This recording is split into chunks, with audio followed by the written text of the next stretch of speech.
Ao longo de todo esse tempo, nunca tive interesse pela carreira política e administrativa, porque isso me afastaria da pesquisa. Palavras de Jesus Santiago Moure, o Padre Moure, um dos maiores especialistas em abelhas e professor sênior do Departamento de Zoologia da Universidade Federal do Paraná. Paulista de Ribeirão Preto, Padre Moure nasceu no dia 2 de novembro de 1912. Professor catedrático de Zoologia, ensinou na universidade por 40 anos. Publicou mais de 200 artigos em periódicos científicos e orientou cerca de 50 trabalhos entre teses de mestrado e doutorado. Em 95, recebeu a condecoração de Comendador da Ordem Nacional do Mérito Científico e, em 98, da Gran Cruz da Ordem Nacional, as duas da Presidência da República. Padre Moure lecionou em várias universidades estrangeiras e é um dos pesquisadores mais antigos do CNPq. Padre Moure, como vai o senhor? Tudo bem? Tudo bem. Eu falei agora que o senhor é padre e é pesquisador. É difícil conciliar as duas coisas? Foi difícil durante todo esse tempo, padre? Não, eu nunca tive dificuldade nenhuma. Eu estudei as criaturas de Deus de formas que não há incompatibilidade nenhuma.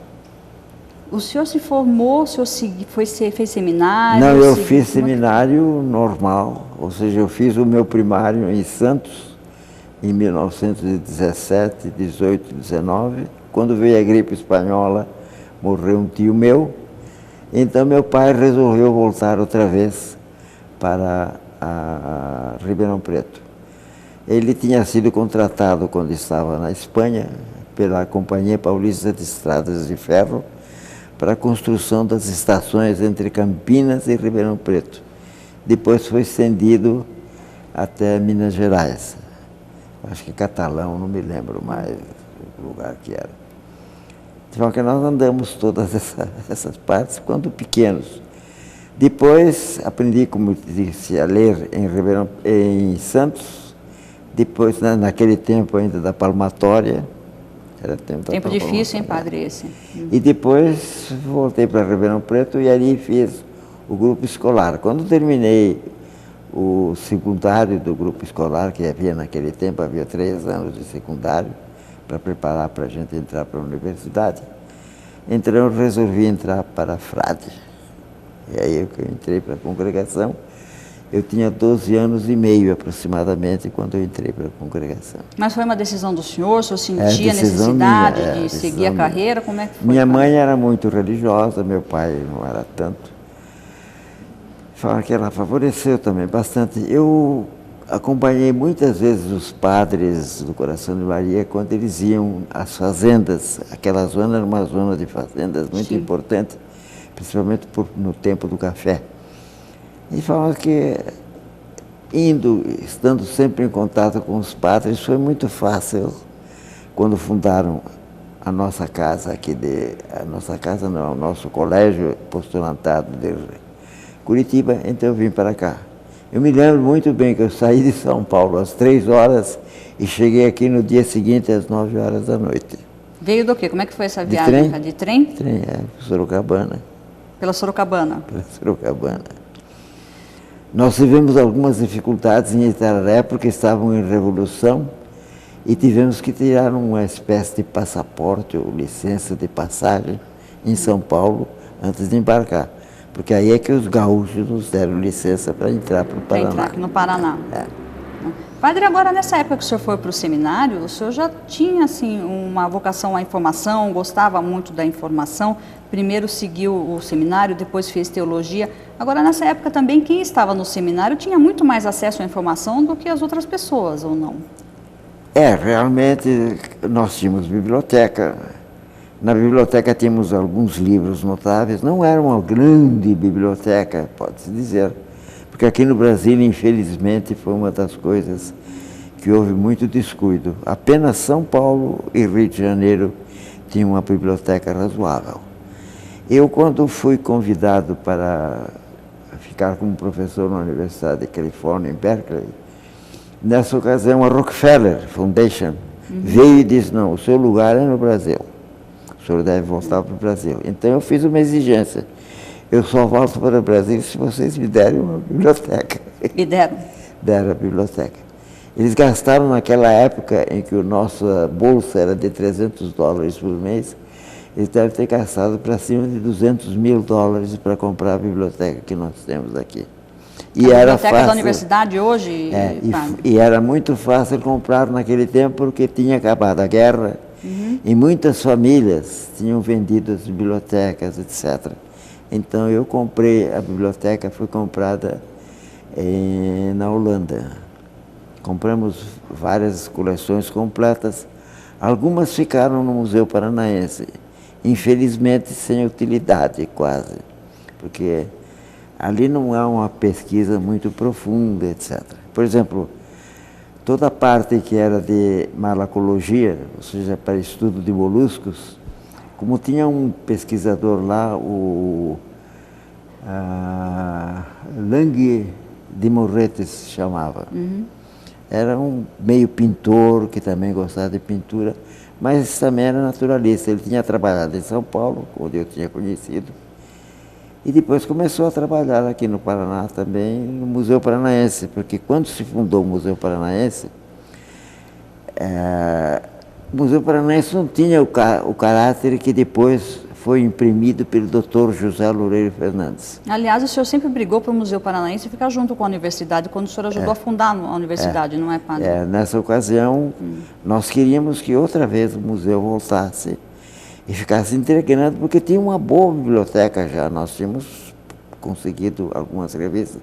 Por exemplo, os Proceedings da Royal Society of London estão no museu, coleção completa. Desde 1826 até agora. Até agora não, até 1956, que foi quando deixei a direção.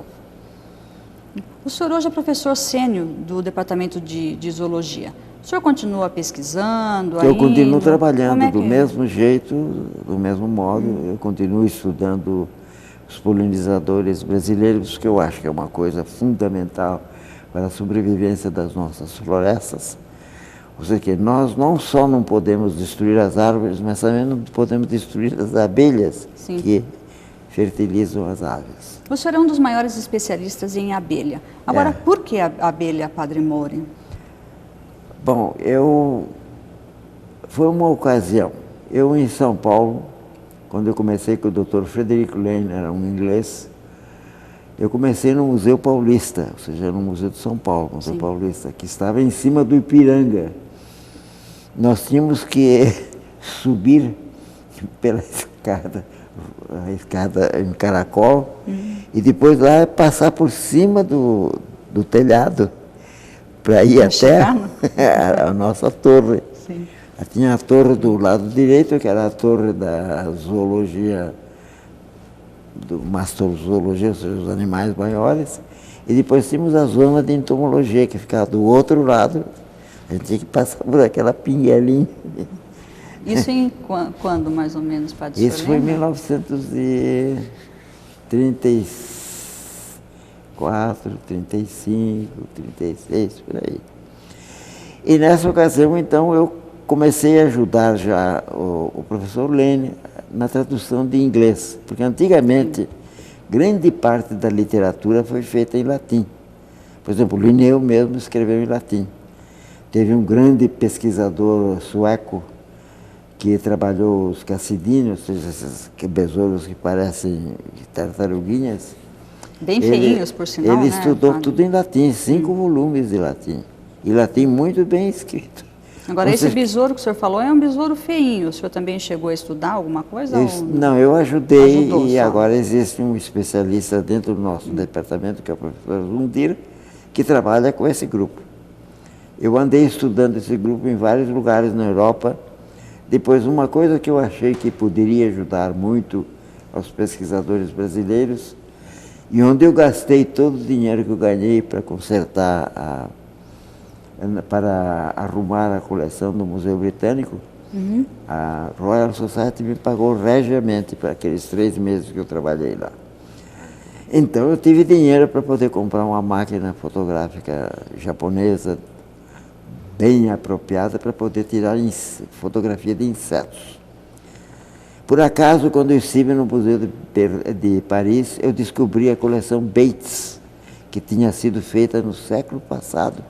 em 1840 até 1860, na Amazônia. E esses bichos estavam guardados no Museu de Paris. E o Museu de Paris tinha nos 2 últimos andares a coleção Ouverture, que tinha sido começado a comprar pelos ingleses. Os ingleses tinham começado a comprar essas coleções. Mas eles, os franceses, acharam que estavam perdendo uma grande informação sobre o mundo americano, principalmente, perdendo essas coisas. Então eles ficaram com a coleção. No novo museu que eles fizeram 2 andares em cima só para conter quase 14 milhões de besouros. Nossa. Que eles guardam lá em cima. E eu fui lá para cima e procurei, e acabei achando a coleção Bates. Agora, o senhor teve mais de 20 vezes na Inglaterra? Já, na França eu tive uma porção de vezes também. Na Alemanha tenho tido muitas vezes, Áustria, mas não fui para outras partes do mundo. Eu tive um convite fazem 2 anos atrás, tive um convite da África do Sul, de um pesquisador que estava fazendo as abelhas da África, a ver se eu poderia ir para a África ajudar. Mas quando ele ouviu a minha idade, ele desistiu? Ficou um pouco preocupado. Ele disse, um homem com essa idade, passou dos 90. Mas há 2 anos o senhor esteve em Berlim, não esteve em Berlim? Em Berlim eu tenho estado ultimamente, eu estive 4 vezes seguidas. Mas no fim, por perseguição do diretor da seção de himenópteros, eu fui obrigado a desistir. Perseguição por quê? Pelo fato de ser padre? Perseguição pelo fato de eu ser padre e ele ser comunista.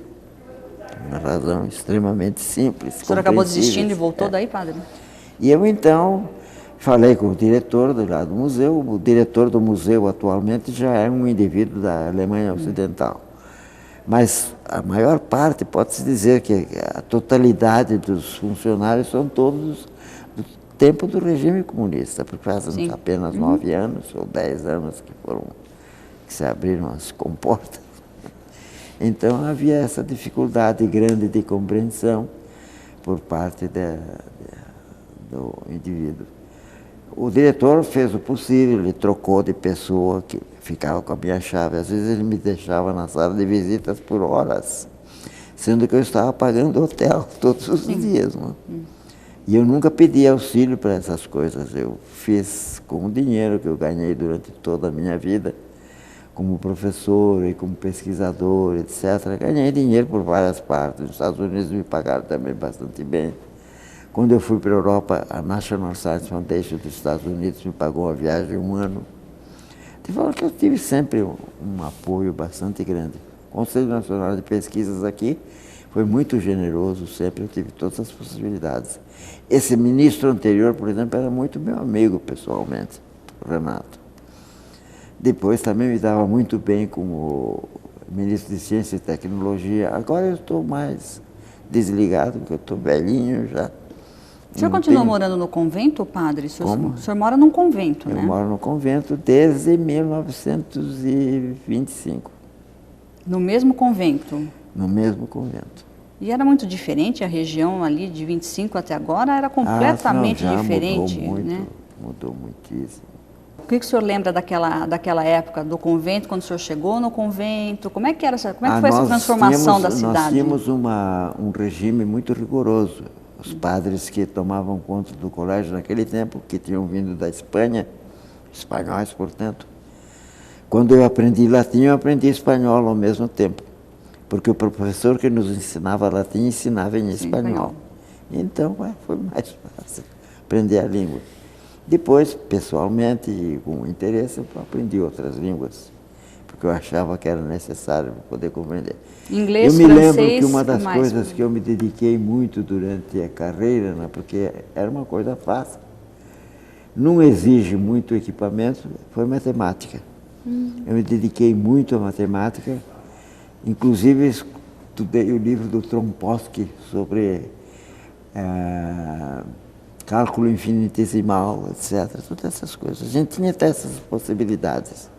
Nós tínhamos o tempo todo dedicado ao estudo, à frequência das aulas, etc. Mas quem queria estudar tinha a possibilidade de estudo. dentro do horário, ou seja, das 6 da manhã às 6 da noite. 6 da noite nós já temos as nossas conferências, e depois já tinha 9 horas, 9h15 a gente estava na cama. Todo mundo dormindo. Levantava às 4h30 da manhã, mesmo no inverno. E continua assim hoje, padre? Como é que é? Eu agora levanto às 6 horas. Às 6 horas?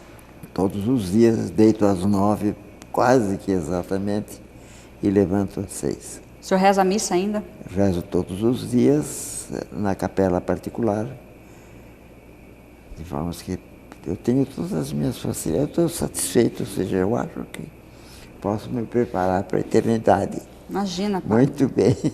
O programa Persona está recebendo o Padre Mouri, Jesus Santiago Mouri. Nós voltamos já já.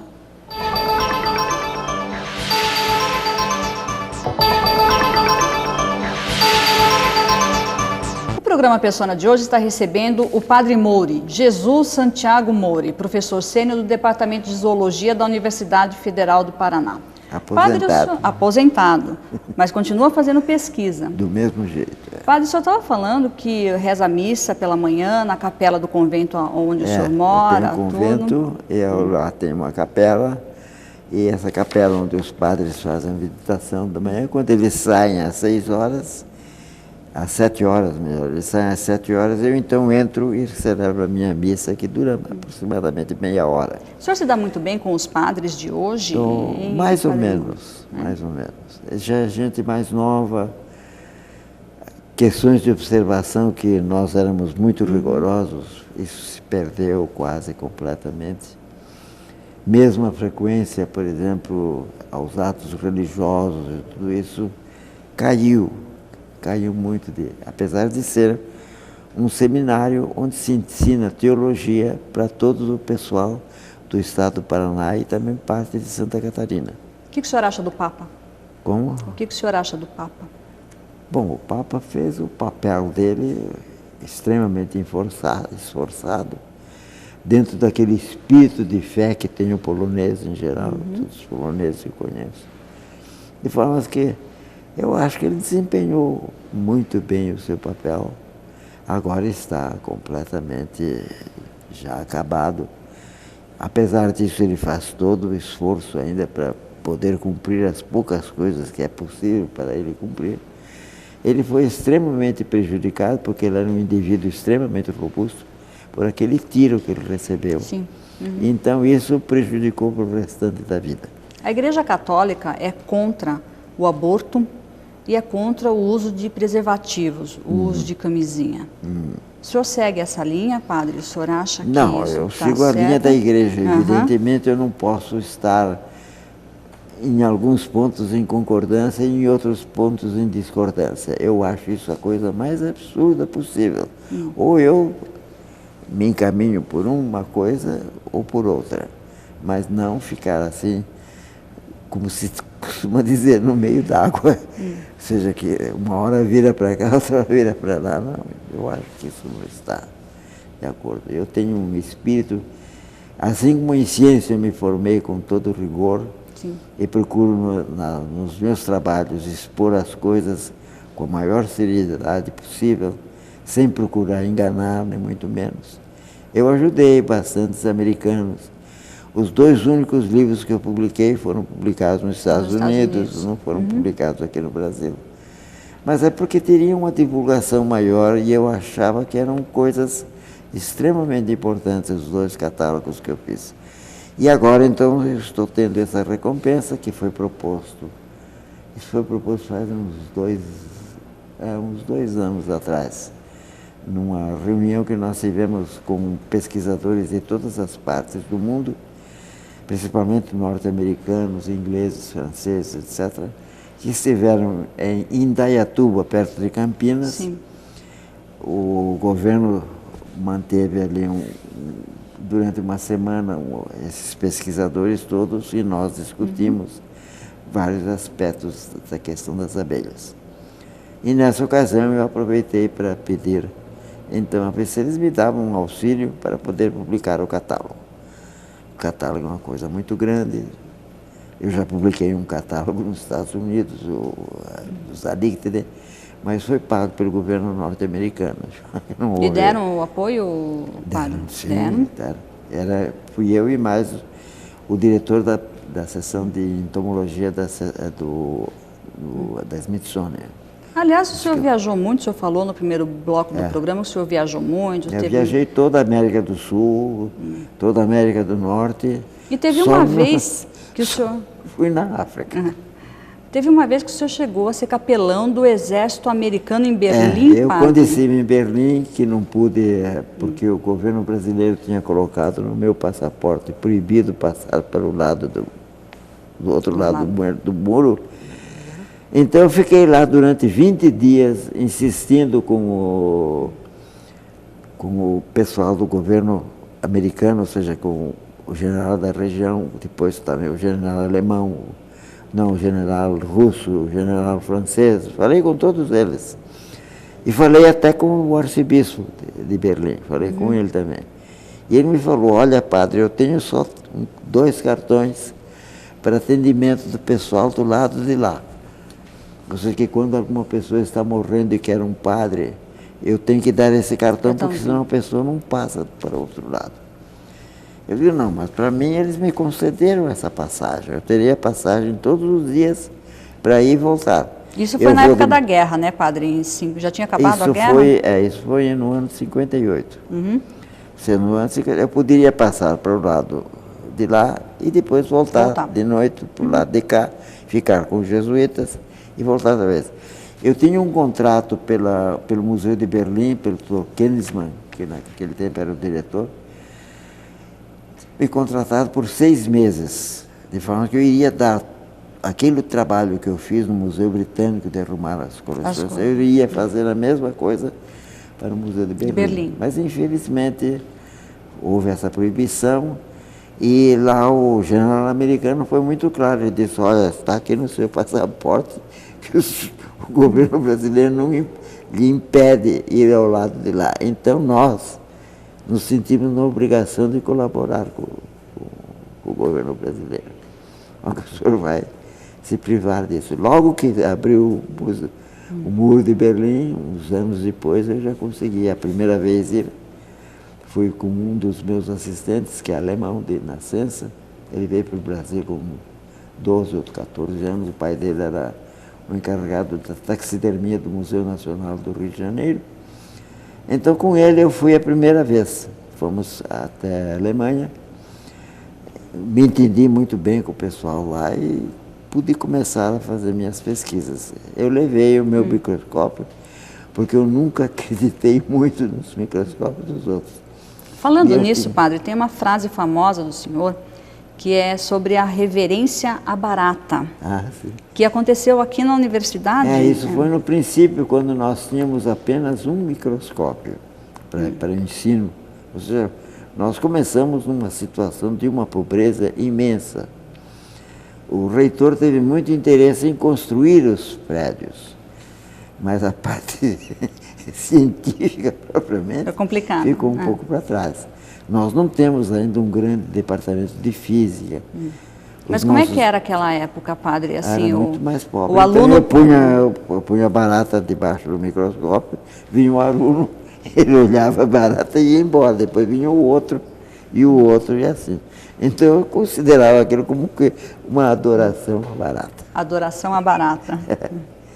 Ficou famosa essa história, né, padre? Ficou. Agora o senhor também está famoso na universidade pelo fato de ser o padre voador, né? Parece que o senhor pegava o carro, dirigia. Eu andei muito, eu viajei muito. Eu fazia uma média naquele tempo de uns 80 mil quilômetros por ano. Ou seja, eu ia várias vezes ao Rio de Janeiro, ia várias vezes a Porto Alegre, ou seja, andava de um lado para o outro. E depois levava os meus alunos nos sábados e domingos a coletar material para fazermos o museu. O nosso museu, que foi um dos últimos que começou em universidades federais, tem atualmente mais de 4 milhões de insetos. Portanto, é o museu mais rico em entomologia que existe aqui no Brasil. Nossa. Além disso, eu procurei adquirir, na medida do possível, todos os livros que fossem possíveis para o pessoal estudar. Então, já tem saído vários bons especialistas daqui que têm ido ajudar em outras universidades de outras partes do Brasil. Agora, que carro o senhor tinha, hein, padre, para levar os alunos para viajar, colher Não, eu era material? professor de zoologia e eu levava os alunos que no queriam... carro do senhor mesmo? É, no meu carro. E que carro era, padre? Era, naquele tempo, eu comecei com um Dauphine, depois passei para um Fusca, depois tive também uma Variant, e no fim de contas, quando bateram na minha Variant, o indivíduo que bateu me levou na Volkswagen, ali na Servalpa, e perguntou: que carro que vocês têm aí? Eu tinha um Golf. O senhor quer esse carro? Ele pagou o carro. Era um Golf? É um Golf. Branco? Alemão. Com teto solar, padre? É, com teto solar. De forma que eu fiquei com o carro porque a pessoa foi extremamente generosa. Ela me bateu, me amassou o meu Passat, não? Mas depois arrumou. Bom, com um Golf branco com teto solar, daí o apelido de Padre Voador, é isso, Padre Moura? Não, já tinha antes.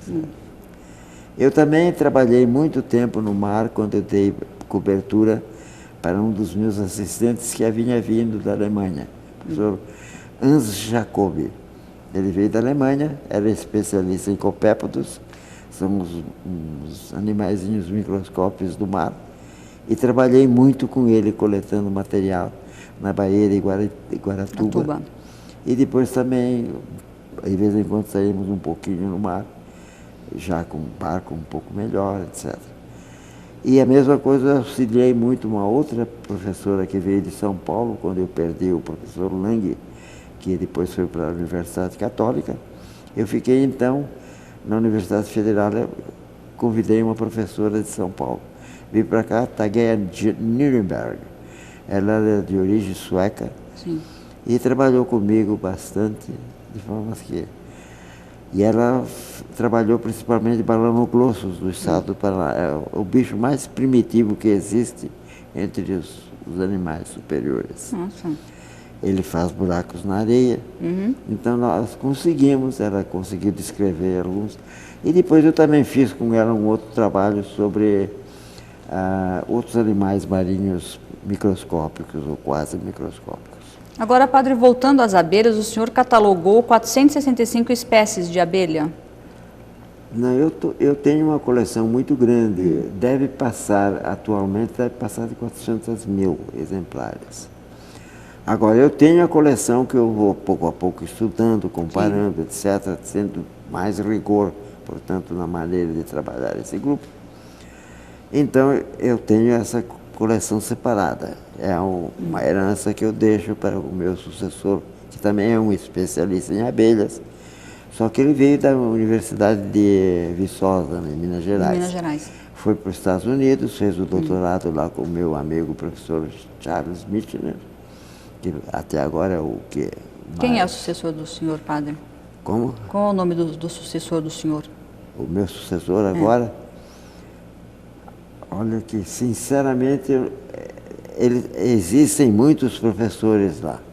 Mas o que me vai suceder, particularmente na abelha, é Gabriel de Mello. Gabriel de Mello. Gabriel de Mello. É um mineiro. Ele fez o curso nos Estados Unidos, em Kansas, com o professor Michener, que é o maior especialista no mundo de abelhas, de forma que ele se formou muito bem. Eu tenho esperança que ele possa dar continuidade. Agora, eu tive comigo sempre, desde já os primeiros anos, desde 50 mais ou menos, depois que se formou, a professora Danúncia Urban. Ela trabalhou o tempo todo. Ela é uma das maiores especialistas atualmente no mundo de abelhas. Sabe? Tem vindo vários americanos já estudar com ela. De forma que... Ou seja, que a Universidade do Paraná, de fato, em alguns pontos, nós estamos em um status muito elevado perante o mundo. Depois, as duas revistas de zoologia e de entomologia que saem no Brasil, atualmente são publicadas no nosso departamento. Uma pelo professor Milke, que é a Revista Brasileira de Zoologia, e depois pela professora Solange Knapp, a Revista Brasileira de Entomologia. Padre, o senhor tem algum livro, uma revista que o senhor lê toda manhã? Eu leio normalmente a Systematic Zoology. Antigamente lia muito revista, mas depois passei a ver uma revista de caráter mais geral em informação científica, como é o Scientific American. E o Times? O senhor assina o Times? Eu assino o Time já fazem uns 50 anos, mais ou menos. Esse também eu recebo sempre. Já recebi presentes, já recebi dicionários do Time. Agora o Time está um pouco mais esquisito, porque suprimiu a parte latino-americana. Existe só a parte, o fascículo que eu recebo é a respeito de como está a Europa. Só que eu passei a ter um conhecimento razoável da Europa. Num dos últimos números agora, eles fizeram uma explicação muito extensa do que é o Reino Árabe Unido. Ou seja, dando uma explicação de qual é a simpatia ou antipatia com relação aos americanos, etc. Como eles dão grandes presentes, porque tem muito dinheiro devido a ter o petróleo. Guerra do Iraque, né, padre? A guerra do Iraque também. São coisas assim. Bom, a guerra do Iraque eu acho que foi uma imprudência por parte do governo americano. Queriam se projetar, não é? Depois é isso, esses países que fazem um enorme armamento, fazer porque aquilo depois de um pouco de tempo já desatualizou. Já foi, né, padre? Já foi. Padre, para finalizar, eu gostaria da opinião do senhor a respeito dos transgênicos. Os transgênicos, bom, como digo, eu de genética sou relativamente... Eu trouxe o professor Newton Freire Maia para Curitiba. Eu trouxe São Paulo porque eu conversei lá com o professor Dreyfus, que era o professor de biologia, e com o professor Dobzhansky, que era um professor russo que fez um dos maiores avanços que houve na genética. Nos anos 50 foi feito pelo professor Dobzhansky. Ficamos muito amigos os dois. Eu dediquei um bichinho a ele, pegado na testa dele, Trigonisca Dobzhansky, e outra senhora dele, que é Natasha, mas em latim fica Natalie. Então tem uma Trigonisca Natalie. É muito bonitinha, pretinha, com uma porção de pompons brancos em volta do corpo. É uma abelha mais ou menos de 2,5 milímetros só. Nossa. Acho que tem abelhas muito pequenas. Então, que com isso, eu me dediquei bastante durante toda a minha vida, mas a esse aspecto. Eu não procurei entrar em questões... Eu fui diretor da faculdade durante meio ano, da Faculdade de Filosofia, Ciências e Letras, durante o tempo que o Dr. José Loureiro Fernandes foi para a Europa para rememorar os 25 anos de formatura como médico. Ele se formou em Paris e foi comemorar lá em Paris. Ao mesmo tempo, entrar em contato com alguns franceses que ele gostava muito, principalmente professores de antropologia. Ele era professor de antropologia da Universidade Federal do Paraná. De forma que, então, eu colaborei muito com o Loureiro, ajudei muito, tudo que pude. Agora, durante esse tempo eu fiquei diretor da faculdade. Agora, nessa questão dos transgênicos, padre, o senhor acha que é boa essa liberação ou não, pelo menos do plantio da próxima safra? Eu não sei. Em geral, quando os biólogos mexem em objetos materiais e de alimentação, etc., é para melhoria, nunca para piorar. Eu não estou muito ao par, porque eu não estou seguindo muito. Eu sei que tem havido umas brigas, mas como eu sei que muita gente come soja transgênica e bebe azeite transgênico e assim por diante, e até agora não houve nenhuma mortalidade notável, eu acho que não haverá dificuldades. Parece que tem algumas vantagens, maior resistência a pragas, coisas desse tipo. Sim. Então, Padre, se o senhor tivesse que escolher, trabalhar direto com um homem ou trabalhar direto com um bicho? O senhor prefere o contato com o homem ou prefere o contato com um bicho, com um animal? Olha, eu sempre estive em contato, mais ou menos, tive contato com os homens, evidentemente, mas estive principalmente com estudantes da universidade. Eu gostei muito, porque são pessoas que ainda dentro de uma certa inocência encaram as possibilidades que esse mundo oferece. E eu acho que isso é uma coisa extremamente importante. O dia que isso desaparecer, não pode desaparecer. Muito triste. E o bicho, padre? Como? E o bicho? Os bichos eu gosto todos, de todos eles. Não queria que nenhum deles fosse maltratado, fosse inutilizado. É verdade que nós temos alguns bichos que são prejudiciais, sim, mas há maneiras de controlar, etc. Há muitas possibilidades e realmente se desenvolveu muito. Eu aprovei a Universidade a Faculdade de Agronomia de Piracicaba, eu que aprovei. Eu fui lá pelo governo federal, estudei todo aquele negócio lá e depois não acabei no fim de conta aprovando a universidade. De forma que essa é uma das coisas que me ficou. Aprovei muitas outras universidades, escolas, etc., a pedido do governo, porque eu estava sempre à disposição, como sacerdote, não tendo essas obrigações que me prendem de família. Depois também, sendo da universidade, que a universidade podia facilmente pôr uma outra pessoa para me substituir, eu podia viajar com certa facilidade. Tinha facilidade para viajar. Eu me lembro que no ano, creio que foi no ano 80, nós começamos com mais um pesquisador de São Paulo e um pesquisador de Campinas. Nós começamos uma viagem em Manaus e viemos até Porto Alegre. Nossa, que bacana, visitando padre. Todos os departamentos de zoologia. Às vezes nos separávamos.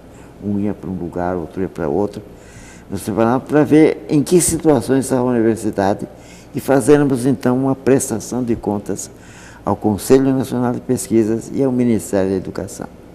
Perfeito. Porque eu tive vários ministros da educação que no princípio normalmente eles já me chamavam para ir até tal lugar. Ó, nós temos que ver uma universidade aí que está meio difícil. Tem professor que não sabe nem o título da matéria que ensina. Nossa. Coisas desse tipo. Ou seja, nós encontramos coisas realmente. Até o ministro falou, faça a confissão em público, professor, porque aqui tem um padre. E ele então falou, ó, eu aceitei, porque se eu não aceitasse a universidade não saía. Você está faltando professor. Agora, eu fui ensinar plantas, mas eu não sei. Eu não estou muito por dentro disso, eu sou médico. Tem que aprender, né, padre? Não tem jeito, mas ele, né? Tem que aprender. Pelo visto, ele não tinha muito interesse, ele estava vendo a ver se outro depois assumia no lugar dele. Padre, gostei muito da participação do senhor aqui no programa, viu? Muito obrigado, eu agradeço muito a participação do padre Mouri, padre Jesus Santiago Mouri, que é professor sênior do Departamento de Zoologia da Universidade Federal do Paraná e um dos maiores especialistas em abelhas. Persona fica por aqui, até o próximo.